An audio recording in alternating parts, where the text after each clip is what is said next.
There have been a few $20 million cars in Gran Turismo. Some have been in the game from the beginning at that price. Others have increased as time has gone on to make it to that $20 million mark. But this is the first time they're adding a $20 million car in through one of the updates.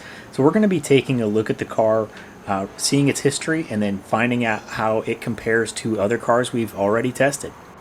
The 1955 Mercedes Benz W196R is a legendary Formula One car, remembered for its cutting-edge technology, aerodynamic design, and domination of the mid-1950s racing scene.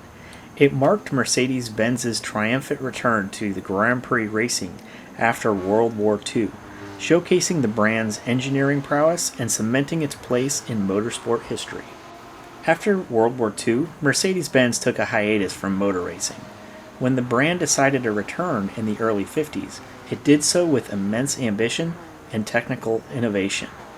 The W196R was born to compete under the Formula One regulations introduced in 1954, with the engines limited to 2.5 liters of displacement and without the aid of superchargers.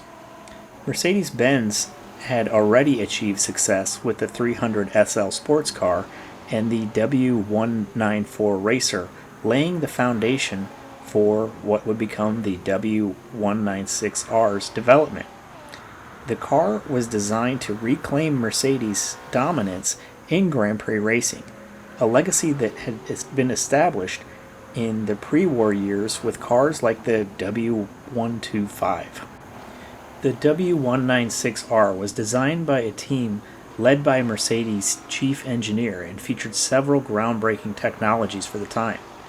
The engine was a 2.5-liter inline 8 which featured advanced fuel injection technology derived from the Germans' Luftwaffe aircraft engines during the war.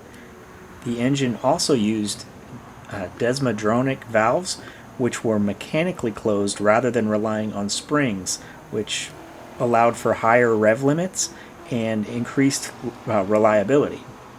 This engine actually produced 290 horsepower, which was a remarkable figure for the era. The car utilized a space frame chassis, which I honestly thought was a more recent invention, which was lightweight yet rigid, enhancing the vehicle's handling and stability. It was also aided by independent suspension at all four wheels, which helped with traction as well. The W196 was also available in two distinct body styles.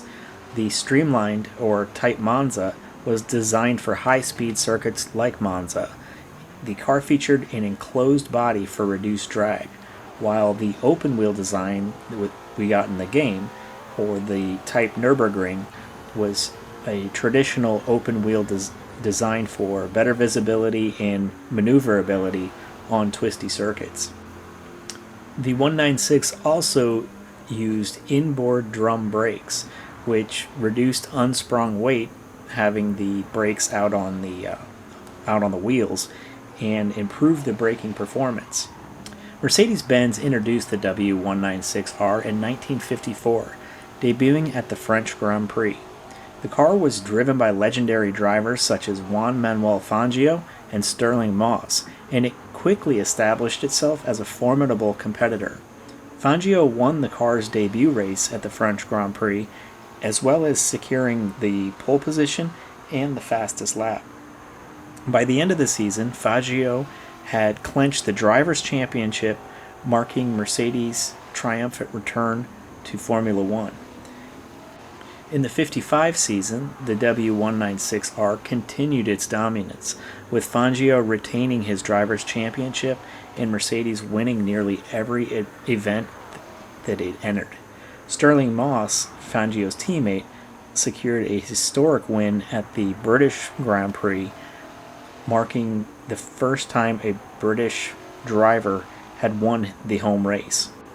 The streamlined version of the 196R set it apart from its rivals, particularly on fast circuits like Monza, while the open-wheel version just excelled on tighter courses such as Monaco and the Nürburgring. At the end of the 1955 season, Mercedes Benz withdrew again from Formula One, citing the tragic Le Mans disaster that had happened that year as a reason to step back from racing. However, the W196R had already cemented its place in motorsport history. It introduced features that influenced future racing car designs, including fuel injection and aerodynamic bodies. It competed in 12 Grand Prix races, winning 9 of them. And it remains one of the most iconic Formula One cars ever built, representing the pinnacle of the 1950s in motorsport engineering. Many examples of the W196R are preserved in museums today, including the Mercedes Benz Museum in Stuttgart, Germany. But in 2013, one of the W196Rs driven by Fangio was sold at auction for $29.6 million, making it one of the most expensive cars sold at the time. The W196R was a statement of engineering dominance and demonstrated how innovation could transform motorsport. It set the stage for Mercedes-Benz's long-term success in racing and remains a symbol of excellence in the annals of Formula One. If you've made it this far, please subscribe to the channel so you don't miss any future content, and we'll go ahead and take this car over to Tokyo to see how it handles our lap. The purchase price of the W196R is a staggering 20 million credits, and to get your hands on that kind of currency in the game takes both dedication and restraint. Grinding the tracks with the biggest payouts will take you around 13 hours. You could just purchase the credits as well, but that's around $200, and where's the fun in that? But keep in mind, this doesn't need to all be in one sitting. That's where the restraint comes in.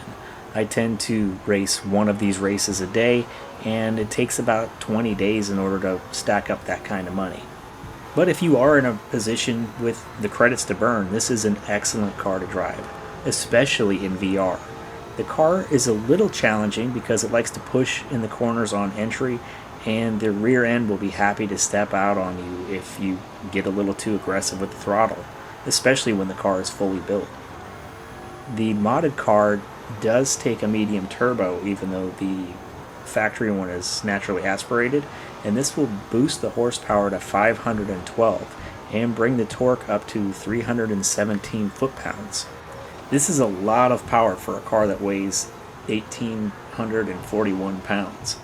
With soft racing tires, your performance points are going to end up just under 700 at 697, which is perfect for Le Mans.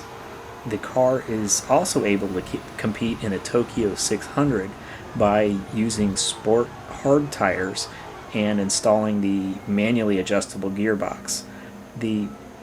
You'll also want to pull a little power, but you won't need to hit the pits with this setup at all, so it'll stretch its legs and catch up to the competition.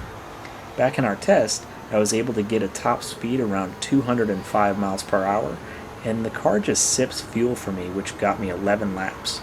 We saw 20% wear to both the front and rear tires. We crossed the line at 2 minutes 3 seconds, .466. That put it just behind another $20 million car, the Cobra Daytona Coupe, and just in front of the Garage RCR Civic. Thank you so much for watching, and if you want a much more affordable vintage Formula One car, check out this video right here.